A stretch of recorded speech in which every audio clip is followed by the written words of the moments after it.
So welcome everyone. My name is Jen Benson. I serve as the president of ABL, the Alliance for Business Leadership. I know we have a lot of frequent flyers here in this meeting, so you know this already. But ABL is a coalition of CEOs, entrepreneurs, investors, and business leaders who believe that the best way to grow the Massachusetts economy is through public policy that is sustainable, equitable, and socially responsible. As we kick off this event, I want to thank our sponsors, the Bar Foundation and Lyft. It is through their generosity that we are able to bring these insightful conversations to you. Let me quickly share a few reminders before we get started. We ask during the panelist discussion that you remain muted. At the end of the discussion, we will have some time for questions. Please either send your questions in the chat or use the raise hand feature to ask your questions directly. We'll try to get through as many questions as we can. And we'll also share your questions in the chat with our panelists if we don't get to them. So now to introduce our esteemed panelists. Mayor Kim Driscoll took office as Salem's 50th mayor and the first woman to be elected to the position in 2006. Mayor Driscoll was previously a member of the Salem City Council and served as the deputy city manager and chief legal counsel for the city of Chelsea. Over her time in office, Mayor Driscoll has professionalized municipal services, closed multi-million-dollar budget gaps, invested in parks, roads, and public spaces, and strengthened public schools. Under her leadership, the city was able to secure sizable private investments, including a new MBTA train station and a state courts complex. In 2017, Mayor Driscoll was elected to a fourth term. And well, this is a little old, and she remains optimistic and hopeful about Salem's future and just as committed to leading her city forward. I guess not. It looks like you're coming up soon. Senator Eric Lesser was elected to the Massachusetts Senate in 2014. He represents 9 communities in the 1st Hampton and Hampshire districts serving Western Massachusetts. Senator Lesser has fought for expanded passenger rail service since his first days in office, pushing for service from Boston to Springfield to transform and economically develop the region.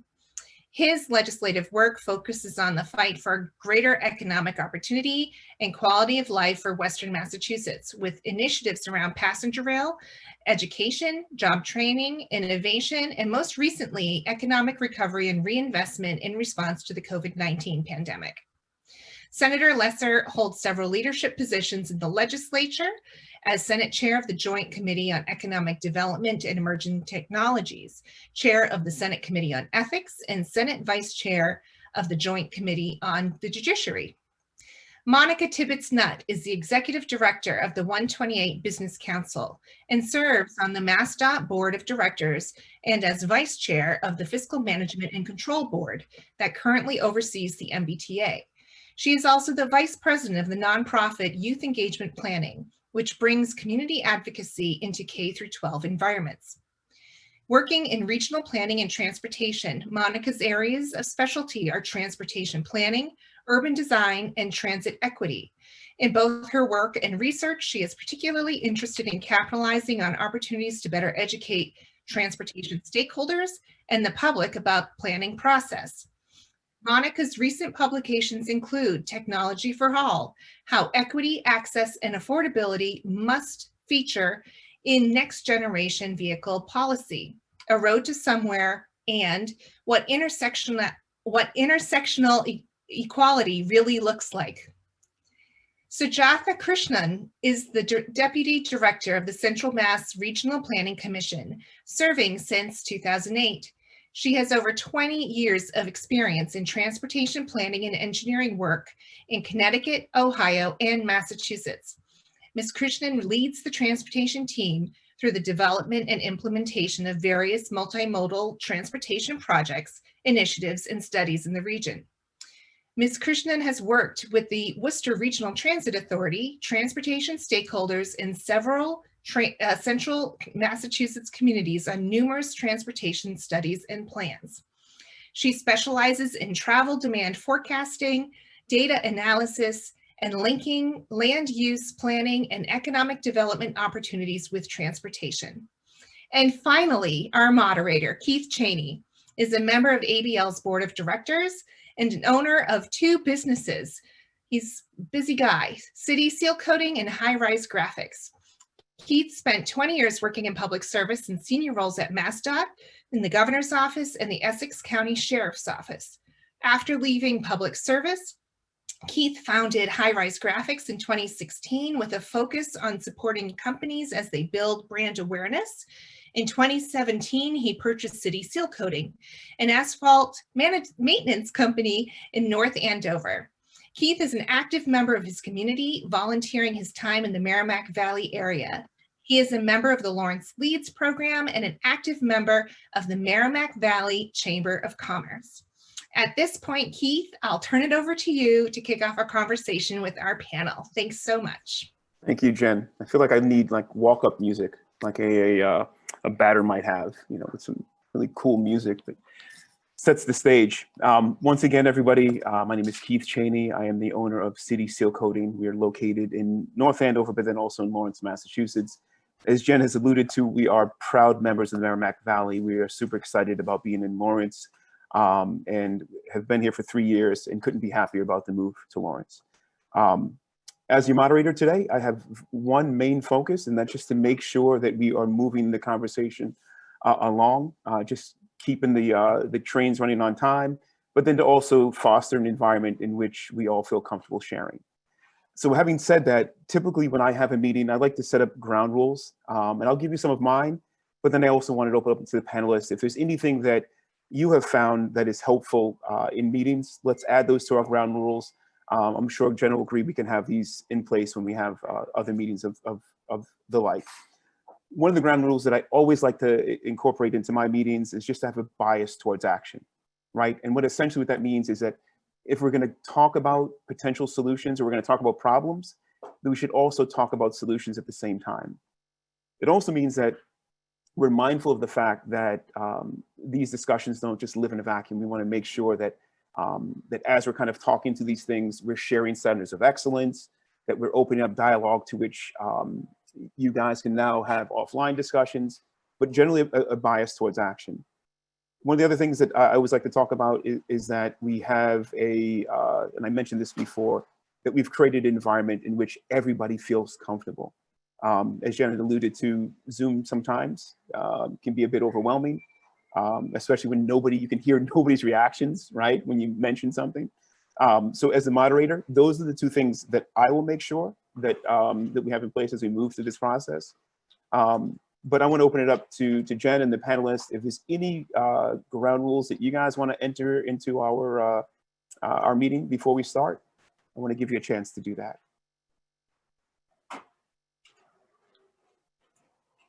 Okay, all right. Okay, so we've got a lot to go through here today, and I don't want to cannibalize it by spending too much time here talking about our ground rules. So I will open it up to our first series of questions. And Jen, you're gonna have to help me out with this here. As I said before, we are losing our internet here in the building. Can you jump us into our first question here, Jen? Sure, no problem. You know, really just to start talking about sort of what the challenges are in your region around the state and, you know, what you see as some of the innovations that you have used to address that or could address those challenges. Thank you, Jen. So let's open it up. Mayor Driscoll. I was going to say, I'm happy to dive in to break the ice. Look forward to hearing what everybody says. And thanks to ABL for hosting this. I think opportunities just to share informally are so important and harder to do in a COVID world. I'll speak for Salem. So on the North Shore, 8 square mile city, fairly dense and compact, has some of the busiest commuter rail service into Boston, or at least we did pre-pandemic. We hope to get back there. Also have water transportation. And I think in a city like Salem, that's also seeing growth. We're a place that welcomes, you know, individuals from lots of different backgrounds, always has been. We're almost 400 years old. We've been focused on a couple of different things. One is just access getting in and around. As we're growing, congestion can be an issue. How do we get people in and around our city?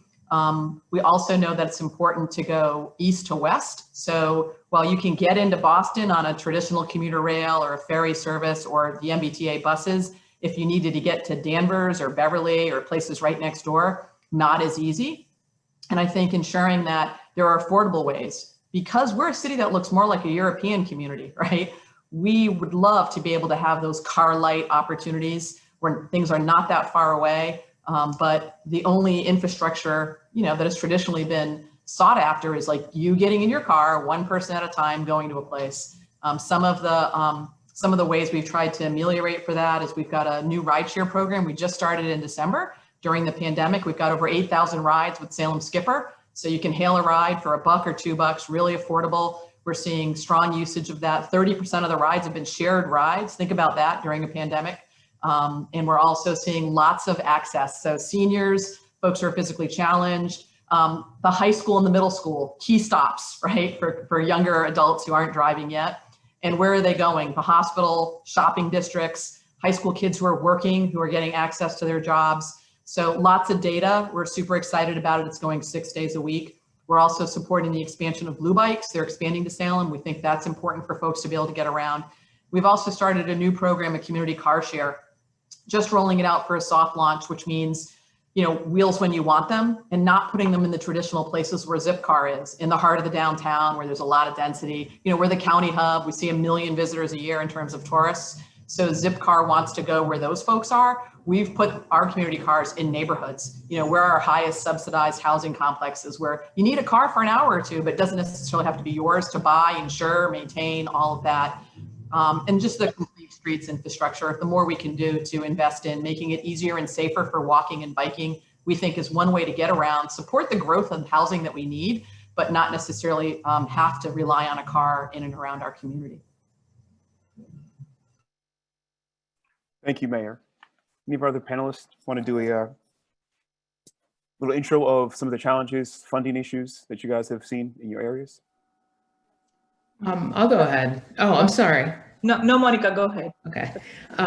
So at the Business Council, we've been providing privately funded, publicly available regional transportation for almost 40 years. And so for us, we work predominantly in the 128 corridor. We do step out of that whenever we have adjacent municipalities that need some help with their areas. But the big thing that we've seen is prior to this, we were seeing a significant amount of people moving out of the inner core, out into kind of the western edge for us and into central. And I think the biggest issue we have with that is the housing is more affordable, but the transportation is worse. And so you're getting people moving from these inner cores where they're used to having a lot of options, they're moving further out and the options are suddenly closed off. And so for us, we fill that first last mile gap, but we're still very focused on the commuters and really those commuting hours. And so I think one of the things we've done during COVID is working with the municipalities to better understand how we can provide more residential focused transportation. And that's not only, for the different housing complexes, but it's really making sure that, the town of Lexington has a spot in downtown where people can access our bus to go to Alewife, and really trying to think a little bit outside of what we've traditionally done is, connecting office parks, connecting apartment complexes, but really looking at more municipally focused partnerships. And then out of that, what we're seeing right now is we're working with the entire 128 corridor to figure out from a resource standpoint, how do we take the resources that each municipality has for transportation and combine them? So not only are you reducing the financial burden for municipalities, but then you're also regionalizing those services. So we're now able to make directional connections that we normally wouldn't be able to. And I think as we get more housing out in our area, I think this is going to continue to be really important. And I think also from an office development, our development didn't stop during the pandemic. We were still permitting large office developments. We were still having people hire a lot more employees. And so I think we've been doing a lot of planning around that so that as we're adding services back in, we just added more today, that we're being responsive, not just to the audience we had before, but trying to be responsive to the regional trends that we're seeing. Because in 128, our congestion is unbelievable. And even now as we're opening back up, it's coming back. It's coming back with a vengeance. And unfortunately, I think the congestion is going to be worse. So I think it's really on us to get ahead of that, to make sure that people know what those options are so they can make different decisions, as opposed to, as the mayor said, purchasing a single occupancy vehicle.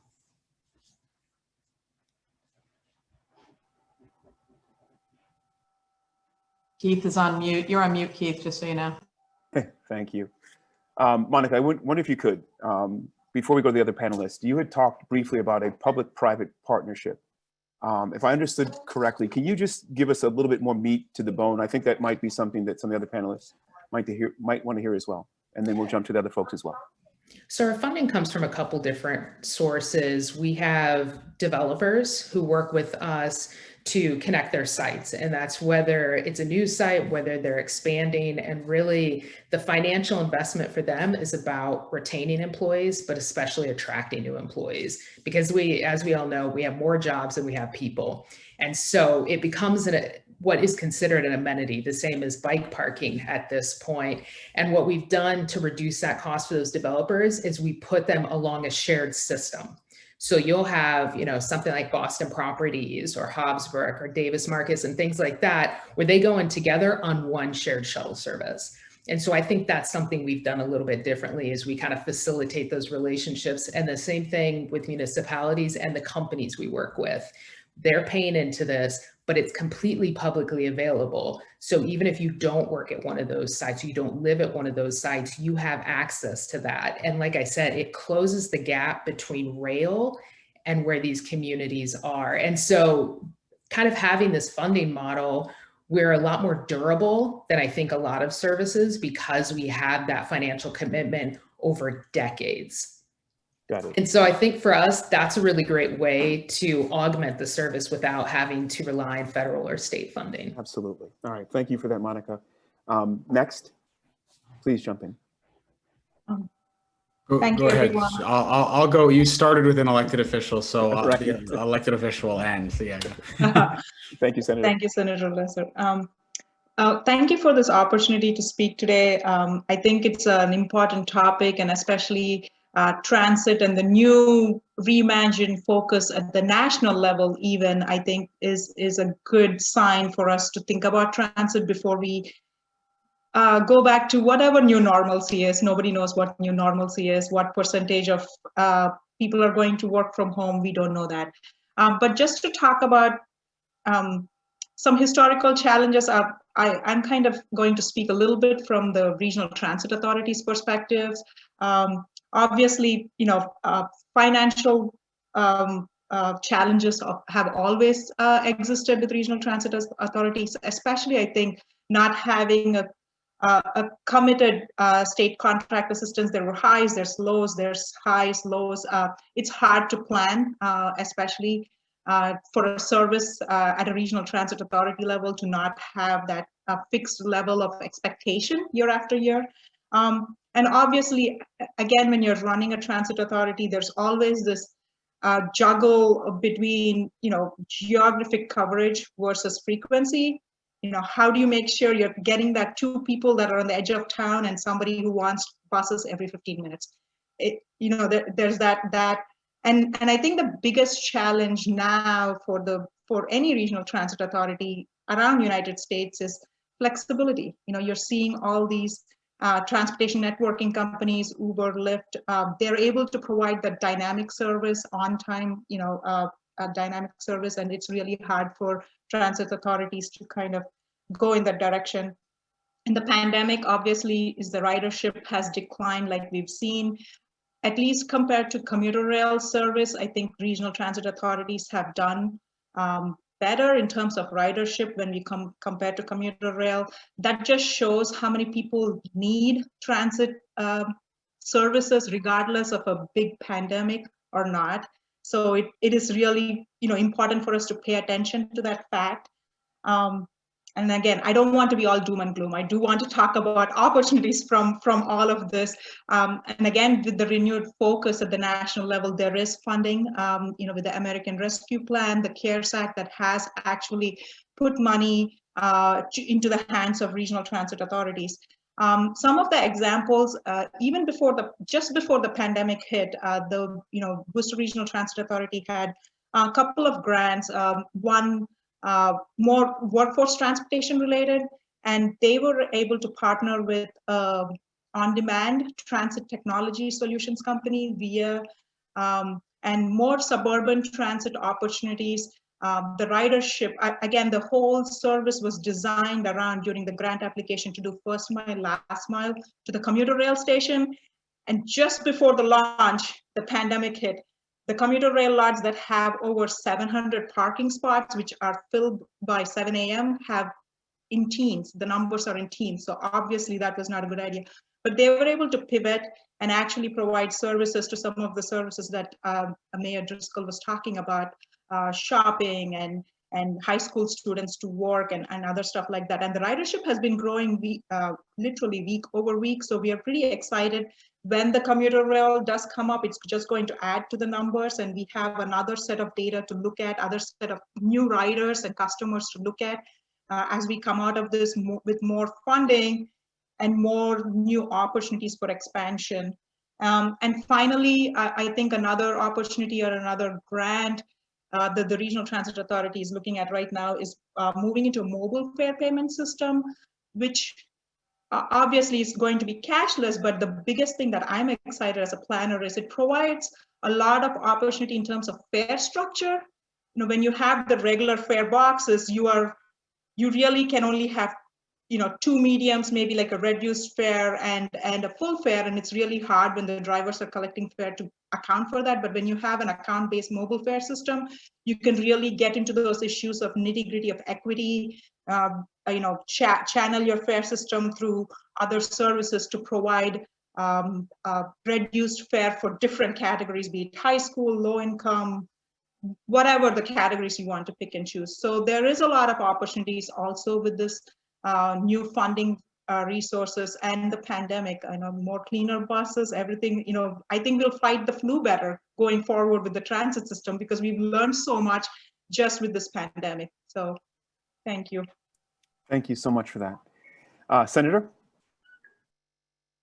Thanks for having me, Keith, and it's good to be with everyone. And not to sound like too much of a nerd, but this is all music to my ears. I was very excited to have the chance to participate in this panel, and I want us to dive into the conversation. But I really just want to get three key things across from my point of view, both as a Western Mass legislator and someone who represents both urban communities, suburban communities, and rural communities. I have a town without a stoplight, and I also have two of the densest cities in the state, including some of the densest census tracts in the state, and everything in between. But something that I would say really unites all of those communities actually is a crisis of transportation. And the first, and I think the key issue, is connectivity for us. And I would say in Eastern Mass you have similar challenges, but in Western Mass, you know, we have really great communities. We have comparatively lower cost of living than Eastern Mass. We have a lot of open space.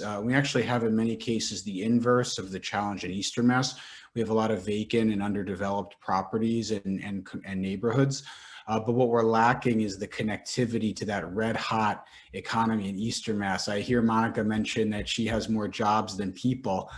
We have the opposite, and that's a challenge of transportation, right? The more connectivity we can create between these different communities, the more opportunity we're going to create. And I'd also actually say to think about this, especially now that we're in this world of Zoom and post-corona life, is that think about the interrelationship between transportation and connectivity more broadly. So for example, broadband, the combination, for example, of faster rail access to Western Mass combined with universal broadband, municipal broadband, makes a place like Springfield possible for somebody to be then connected to the economy in Boston, in Beijing, in New York City, in San Francisco, or really anywhere else. So just think about what that does for our state, the opportunity it unlocks for our communities. And then the other thing I just want to get across, and it was already mentioned briefly, but you know, regionalism is very important also in thinking about transportation. I love Boston, and Boston certainly is the hub, but Mayor Driscoll kind of alluded to this with the fact that we have a legacy system in the sense that, you know, Salem, it's like every route is into Boston, into Boston, into Boston.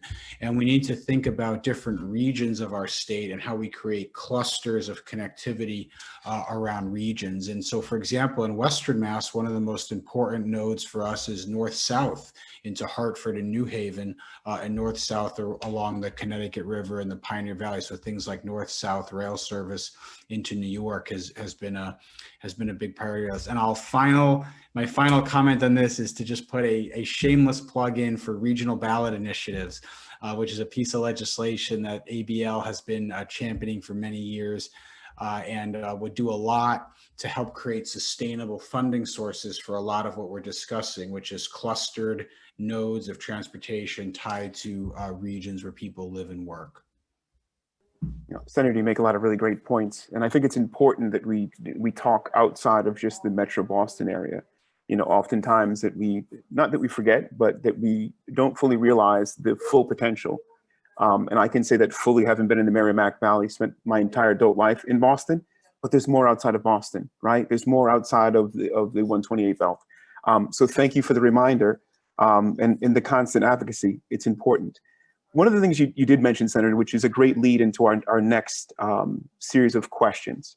And what I would ask for the panelists is to pay particular attention to the innovation piece to what I'm going to say next. And if you could, drill down and talk about opportunities. When we started this conversation, we said that we wanted to talk about some of our challenges, but we want to open up opportunities for you all to share with one another, whether it's your center of excellences, some of the challenges. But just to bring us back to one of our original points is we want to have a bias towards action. So if you would, as I read through this, if you can drill down and maybe tease out a little bit more about the innovation piece. All right, so our next question for our panelists is this. How has the pandemic impacted your regional transportation services users in your communities? Challenges and opportunities. Have you innovated, changed the balance of modes of transportation infrastructure, such as increasing bus or bike lanes? And let me read that a little bit more smoothly, because I tried to place emphasis on certain parts. How has the pandemic impacted regional transportation services and users in your communities? First, part of it. Second, challenges and opportunities. And have you innovated, changed the balance of modes or transportation infrastructure, such as to increase bus or bike lanes? I'm comfortable calling on somebody, but if there's anybody here that seems especially excited about tackling that first or our second question here, I'll open it up. If not, I'll take it back to third grade and start calling the person that's not looking at me. Oh, I see. Anybody? All right, Mayor, why don't we start with you if you don't mind? Yeah, absolutely. I think what we've seen for major pattern changes coming off this pandemic is just that we have the busiest commuter rail stop in the MBTA system. And like every other commuter rail stop, that's really diminished. We have a city-owned ferry that brings people in and out of Boston, also serves tourists. Same thing, the pattern for commuters wanting to get into Boston to go to work has really shifted. Whether that's going to come back, Monica touched upon seeing some of it in her region. I think the expectation that it is, but it's not just going to turn the volume right back up, right? The expectation is it's going to look different and we're all going to need to respond to that. But so many of those systems also support other industries. For us, it's tourism and visitors. And in terms of shifting and innovation, I mentioned some of them like rideshare. Blue Bikes is coming to Salem. We're excited about that. See that being a part of a sustainable bike share that could happen in the North Shore. We lost our bike share with Zagster. That was a victim of the pandemic. So having a sustainable model would be helpful. And obviously community car share, we're working with Get Around, our skipper service, our ride shares with Via. I think those investments are dollars that we've had to invest as a community. Some of that's coming from cannabis retail, some of that's coming from sponsorships, but seeing that as an investment, the same way we invest in roadway projects, is a culture shift. And there's not like there's more money. We still have the same number of roads that need to be repaved, but we also need these services to better support the goal of being a livable city that people can get around without having to own their own vehicle, one person in a car, one at a time. So I'll stop there. Thank you so much. Monica, if you wouldn't mind. Yeah, I think for us, we spend a lot of time really looking at technological innovation for the buses, and that's really trying to expand the access as much as we can. And so I do feel like this down period for us, where we still had ridership, but obviously not in the levels we normally do. So looking at how do we put in automated fare collection for people to be able to not only understand how to use our system, but to be able to purchase passes ahead of getting there. I think really looking at our communication and how we were marketing to residents, how we're marketing to employees. And I think for us doing a significant amount of research, I think when people think about the 128 corridor, they have a very particular profile of what people in these communities are, what they're focused on, what the demographics are. And I think for us, taking that time to actually do the research really showed us pockets of non-English speaking populations and a lot of the smaller communities, pockets of seniors that are being cut off from living an active life. And so really doing a lot of research to put together kind of a list of recommendations, but also priorities for us as we're doing more regional transportation planning. And then, like I said, taking advantage of the opportunity to take municipal funds and really pool them together. I think COVID really made it very clear for a lot of municipalities that their services might be better used if they could combine with their neighbors.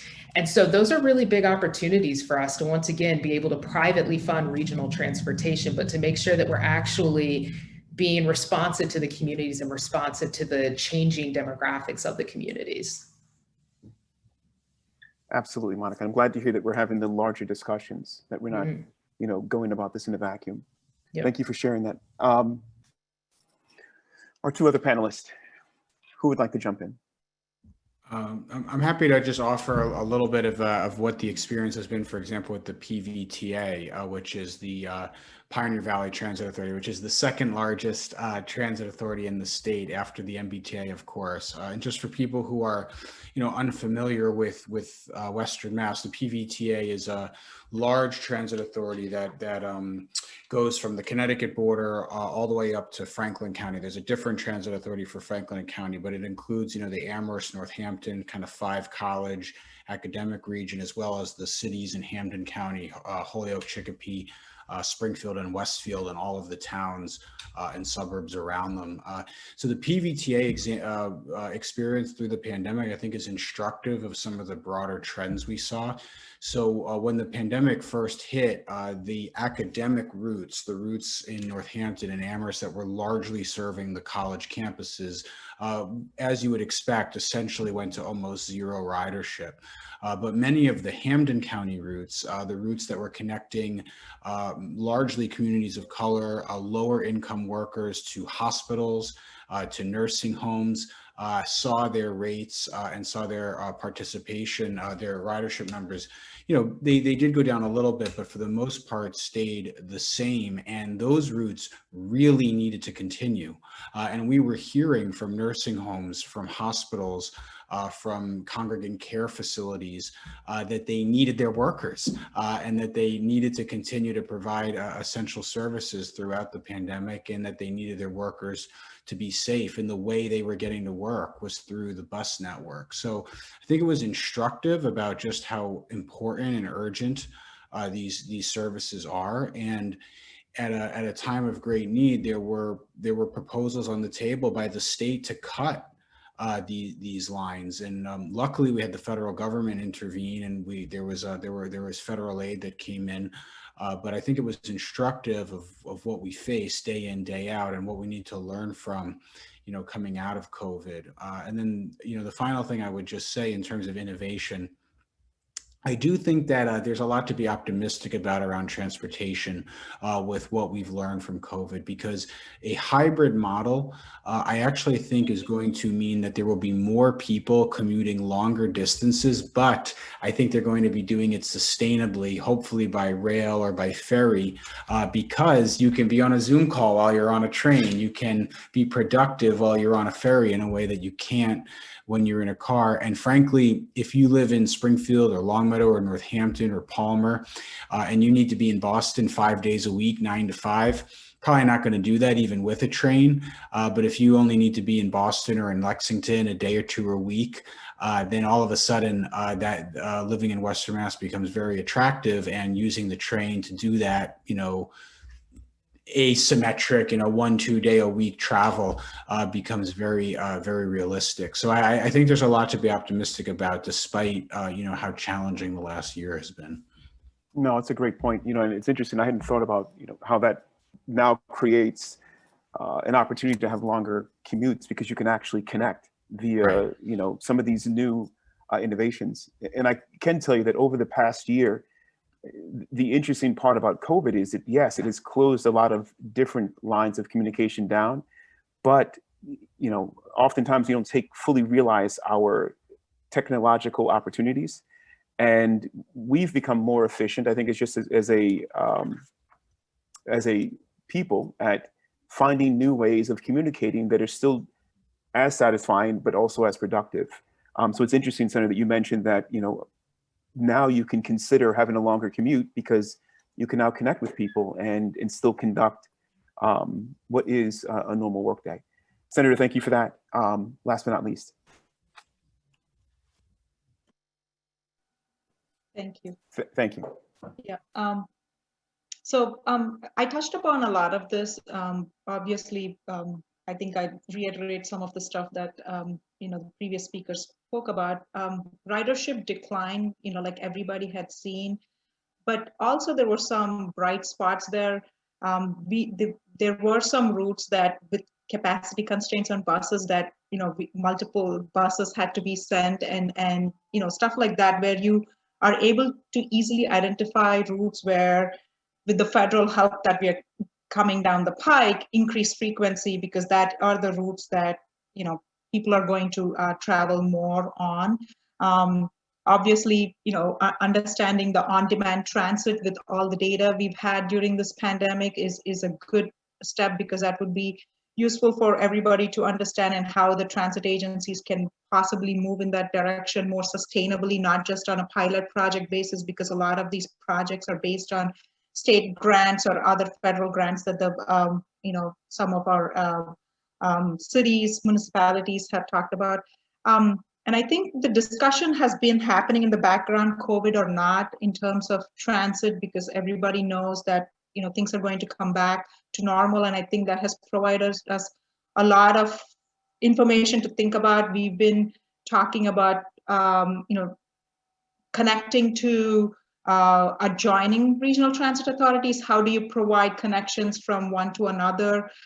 So I think in many years of planning, there's a bright spot with funding from the federal government. I think we need to use it wisely, sustainably, to market transit as something that is for everybody, not just for people that are captive riders or who do not own a car, but it is for everybody can use transit. Like Senator Lesser said, you could probably do a longer commute now with everything changing. So. Would you suspect that there's a bit of a stigma attached to public transportation? And if so, could you just talk a little bit about that? I do think there is some stigma attached to transit. Commuter rail is viewed in a totally different realm versus a rubber-tired bus that might provide the same origin to destination. There's still that stigma. Like I said, the on-demand transit service we are providing through the private-public partnership has seen such a ridership increase. It's the same service you would get on maybe a public transit. There is some stigma, but also there might be, and again, thinking more from the customers or the rider's point of view, I think people's life have become so dynamic in the last decade, 2 decades, 3 decades.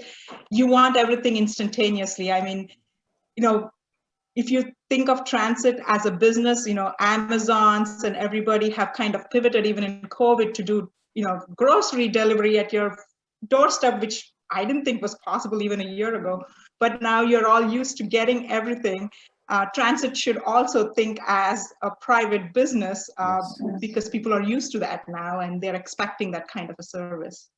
I think that's a great point. And I've often advocated that to certain extents, right, it makes sense for governmental agencies to take lessons learned from the private sector. Doesn't mean, that there's not great value in having a very iterative process, right? There's a reason why things are slowed down in the governmental space, but there's also some value in taking the lessons learned from the Amazon, whether it's logistics, just in time, or leaning out process, And I hope that that COVID has provided the insight into the private sector so that we can actually carry some of these things forward.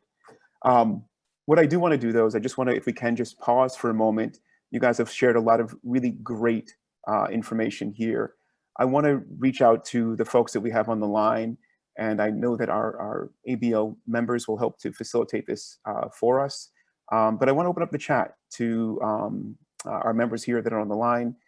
What I do ask, though, is that your questions are directly related to what we've talked about so far, so as not to get too far ahead of the conversation. We'll open it up as we end if we haven't addressed something, but I don't want to cannibalize what we have in store. So with that, we can open up some questions for the audience if you have some. And Jen, if you wouldn't mind, what's our process to do that? Do it via chat, or how would you like to do it? We already have some questions in the chat that I sent along to you. Okay. And then if others want to raise their hand and ask questions live, that would be great too. I can read one here. I think is it there's the one that is, there's a lot of public transportation voids in the state. Contributing to those voids are the geographic boundaries of the RTAs and planning agencies. The question is, how do you fill the voids that are created by these boundaries? And then secondly, how can we leverage stimulus for innovation rather than only catching up on maintenance? And that question was provided by, or do we say, Jen, or do we leave that anonymous? They were kind of anonymous. They were sent to me directly. So. Okay, all right. We won't expose them. All right, so to our panel members, please jump in. Who would like to address it? And I can definitely read it again if you need me to. I'm happy to start with at least one perspective. I can't speak as much to the regional transportation authorities. We don't have one here. We have talked about, is that something that makes sense for the North Shore? There's some pros to it, there's some cons to it. But I think overall, one of the things that could be helpful in Massachusetts is more of a culture of willing to try things. I definitely feel like oftentimes we don't want to have a trial project or start a pilot because they're never perfect, right? They're going to be messy. There's going to be things that we're going to learn. You want to do it long enough to really get the information from it, but not so long where if it's something that's not working, you're investing in a bad idea.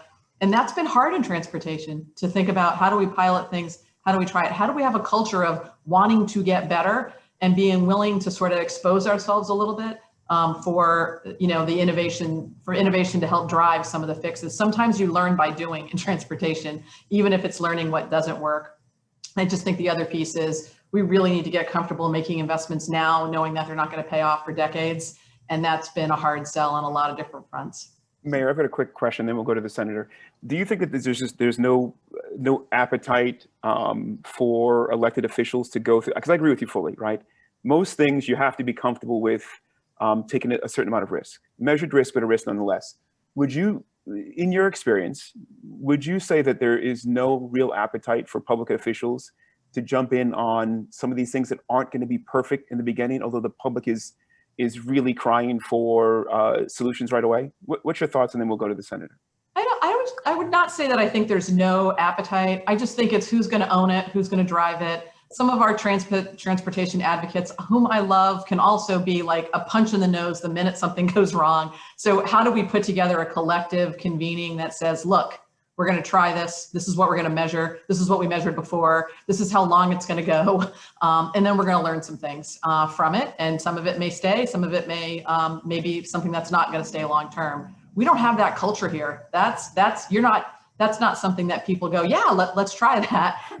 And so changing that culture, I think, is all of us stepping up. Myself as a local leader in a municipality, state officials, and who owns that space, right? There's a lot of different agencies, but who really wants to put their proverbial neck out a little bit and work to say, we're going to try something a little bit different. We're not exactly sure what the outcome's going to be, and we're going to learn our way through it. That's great. Great feedback. Senator, I'm going to go to you next, but one thing I'm going to ask, Senator, if you could just, once you give your comments, could you just maybe offer for us, so Kim, Senator, the mayor had mentioned some things about putting your proverbial neck out on the line.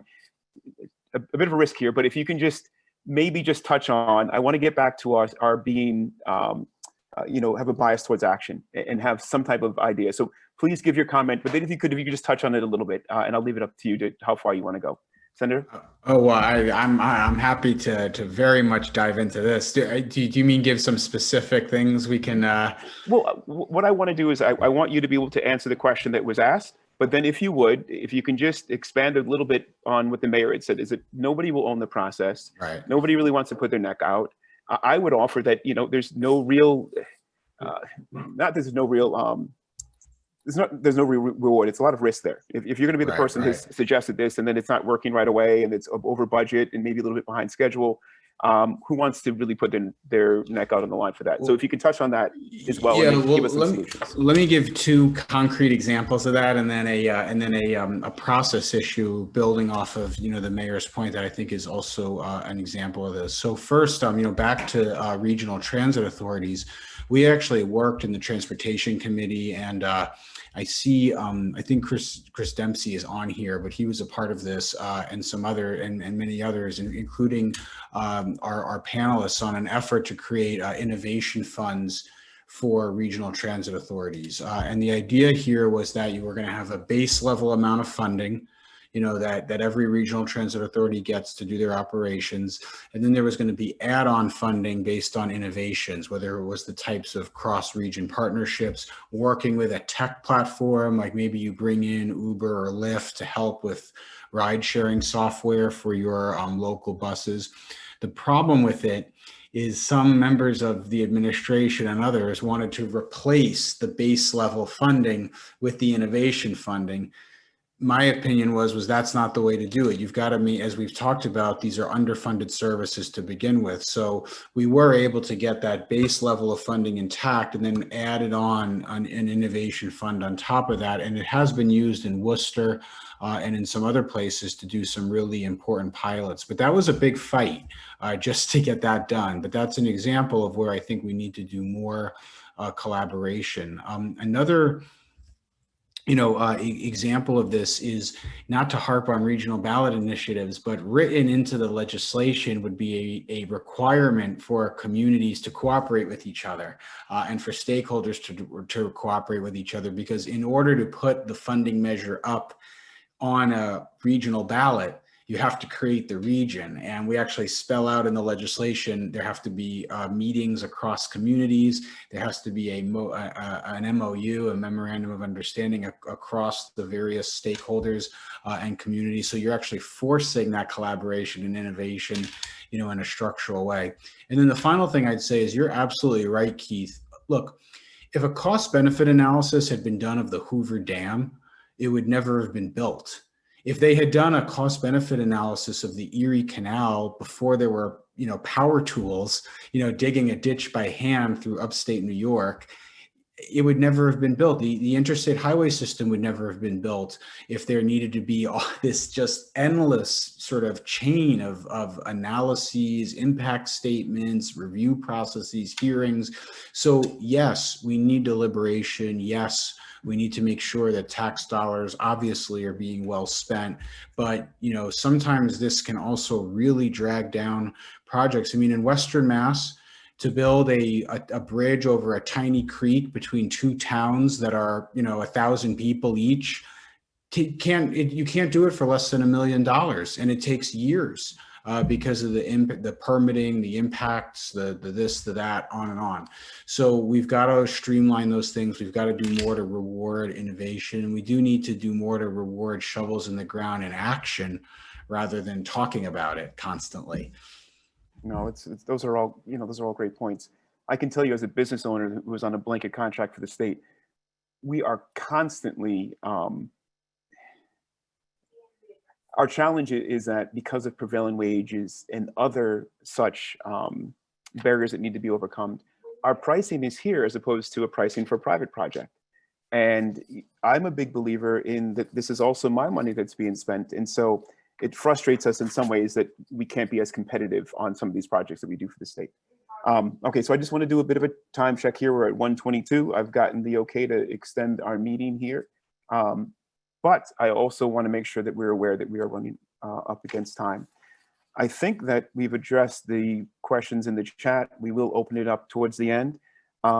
is there any other of our panelists that want to address the particular question?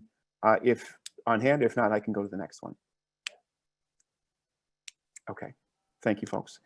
Our next one, and I think this feeds into what we've talked about so far, is do you anticipate opportunities to reimagine regional transit in light of COVID? What are your assumptions of patterns of work post-COVID? I think we've talked about that a bit, but I think we have a chance to go into it a little bit more. What are some of the big picture items or ideas that should be explored in your regions and in communities? Monica, we'll go to you first since we haven't heard from you from the last one. Yeah, I mean, like I said, I think municipalities are much more open to combining services because of a lot of the funding constraints that they have. And I think COVID, and I want to say, I think Mayor Driscoll might have touched on this. COVID has really highlighted a lot of the populations that we didn't normally think about, I think, especially with senior transportation. And so I think being able to reimagine when we have municipal services, we have shuttle services, how do we work with the councils on aging? And how are we working on services that help seniors stay active within the community, because those have continued to be separate. And so I think regional planning here is very tough. I've done regional planning in other parts of the country. The lack of the whole county thing makes things very difficult. And so I think as we're thinking about municipal neighbors and thinking about corridors, I think that's one other thing that we've really thought about. I think it makes it to where you can bring more people to the table. Traditionally, we have people segmented all over the place, but I think as you bring municipalities to the table, you bring service providers to the table, and that includes the RTAs. I think we have a really great opportunity to put together not only regional corridor plans, but actually put together procurement plans on how in the world we're actually going to pull that off. Because I think that's something that has been really missing when we start talking about services that cross over, is that a lot of these municipalities don't have procurement departments. And so from an equity standpoint, we need to put together these processes. And so I think that that's something that the state can be more active in, is facilitating programs like this, facilitating the technical assistance that is needed to actually take regional plans and get them through the procurement. So I think we just need a lot more structures put into place, but I think there's an openness that did not exist prior to the pandemic. That's great. Thank you so much. Sujatha? Thank you. I agree with Monica. I was going to stick my head out, coming from Ohio, not having the county form of government was really hard. I'm still, again, both New England and other parts of the state has their pros and cons. And to answer your previous question about how do you connect RTAs on the borders, it's really hard when you have home rule and everybody's. And again, I understand from the community's point of view, you have limited funding and you have all these things you have to spend on. So adding on another item is not something that anybody looks favorably on. But I think just to combine this with Chris Dempsey's question on the chat there about, what transportation policy would you implement if you had a magic wand? I think it works well now with MassDOT having highway district offices. I think those cross-border issues are resolved a little bit. Maybe for transit, there's something similar where you can actually have, we all know the success of Logan Express. It's an intercity service that's run by MassDOT that connects from, it's a bus rapid transit, but the similar kind of view to connect RTA along the borders point to point by a larger agency than RTA that is again struggling to just operate its current service levels would probably be would be my one that I would want to waive at this point, is for state level assistance. Maybe MBTA or MassDOT could step in and look at some intercity connections all around the state, not just within the 128 belt or 495 belt, to kind of come out of there a little bit, and that will improve connections. Thank you so much. So the good news is that we have hours and hours of stuff to talk about here based on the feedback that we've gotten from you guys. The bad news is Jen is cursing at me via text, so I've got to get off the meeting pretty soon. Kidding, Jen's not cursing, but it's a lot of exclamation points. So here's what I will say, is that I've got a couple of questions that we want to add here, and I'm just going to have one panelist answer it. But then at the end, to our original point here, there's nothing worse. I'm literally sweating if we don't finish this meeting up with some action items. Like, what can we carry forward? Whether it's the decision that you all will meet regionally or whatever it may be, let's at least conclude our time together with something that's tangible and actionable. So I'm going to read the question. I'm just going to have one panelist. Keep in mind that we've got not much time, and my life is on the line here a bit. The folks at ABL are a bit aggressive with me. All right, so here's our question, okay? So how can federal stimulus dollars in federal infrastructure packages, the President has talked about that quite a bit, support the Commonwealth's regional transit goals, and how can we create stable revenue streams to more equitably fund and expand the system? I can read it again if needed, but if there's anybody, just one, and if you can just touch on it quickly, please jump in. I won't call on whoever feels most compelled to answer that question.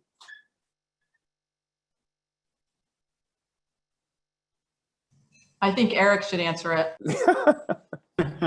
Well, I'm happy. I was Keith. I was part of the rollout of the Recovery Act in 2009 and 2010, and I worked for a period for the Council on Economic Advisors in 2011 when we were kind of analyzing the kind of after effects of the early stages of the recovery from the 08-09 recession. And what I can say is that the biggest lesson from that influx in infrastructure funding is the states that were ready to go, and Massachusetts was a state that was ready to go with projects that were ready when the funding programs were announced.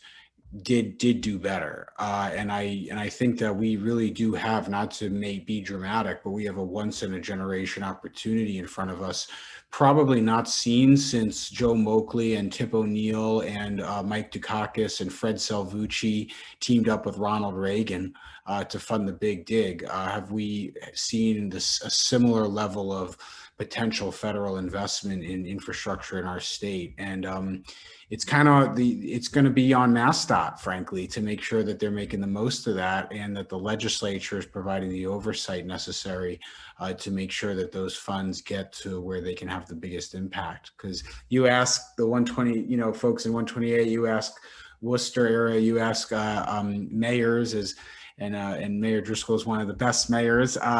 You're gonna see a long list of needs, but we've got to make sure that we're quick at securing the funds and putting them to work right away. Thank you so much, Senator. What I will say for the larger group, first of all, thank you so much. Great, insightful, engaging conversation. I'm hopeful that it's also has come across to the folks here that we have on the line. But we've got one question left, which we won't have time to get to, but I do want to give the opportunity for folks that are on the line, if they do have additional questions, to please email them to the ABL, and we can have an opportunity to address them. As I mentioned, I just want to have us talk about some actionable things that we can do. We have maybe, I think, 2 minutes left, Jen? Or are we past our time? Technically, the event ended at 1:30. Okay. So if, how about this? I would encourage our panelists to send me one action item each that we can send out with a wrap up from this event. We would love to share that with the people who registered, and thank you so much for attending, sharing your time and your wisdom with all of us. And thank you, Keith, for moderating. This has been a really great event.